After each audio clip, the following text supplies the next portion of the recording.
450 km, c'est beaucoup et c'est ce qu'ont parcouru aujourd'hui les participants au Grand Défi Pierre Lavoie. Tout ça notamment pour donner l'exemple aux jeunes, les inciter à bouger. Des participants, Marie-Christine, qui sont plus nombreux chaque année.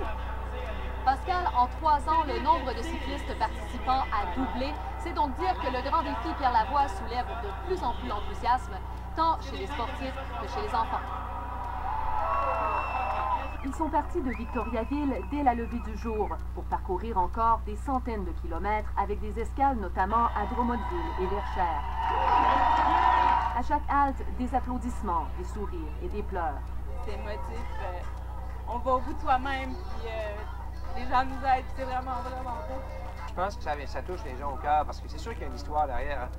Tu sais, le défi, ça a commencé le 3 septembre 1999 par un père qui voulait sauver son fils, puis j'avais pas d'outils. Ce moment, j'étais pas un médecin, j'étais pas un homme d'affaires. Puis le seul outil que j'avais, c'était mon vélo. Puis je m'en servais pour gagner des médailles, mais maintenant, j'avais décidé de m'en servir pour autre chose. Puis je connais pas un père qui n'aurait pas pédalé 24 heures pour sauver son fils. Là.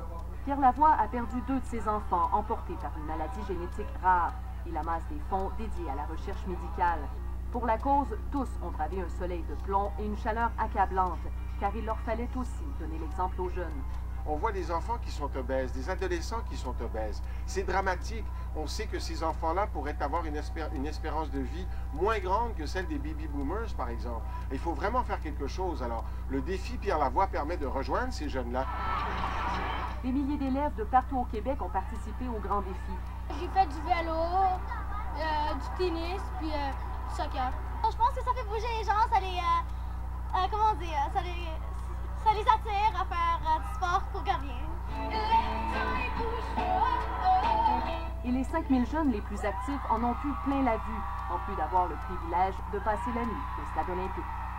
Le défi Pierre Lavoie va se conclure dimanche avec une grande fête à la ronde. C'est là que les milliers d'enfants et les cyclistes vont célébrer ensemble les efforts qu'ils ont faits pour adopter de saines habitudes de vie. Marie-Christine Valois, Radio-Canada, Montréal.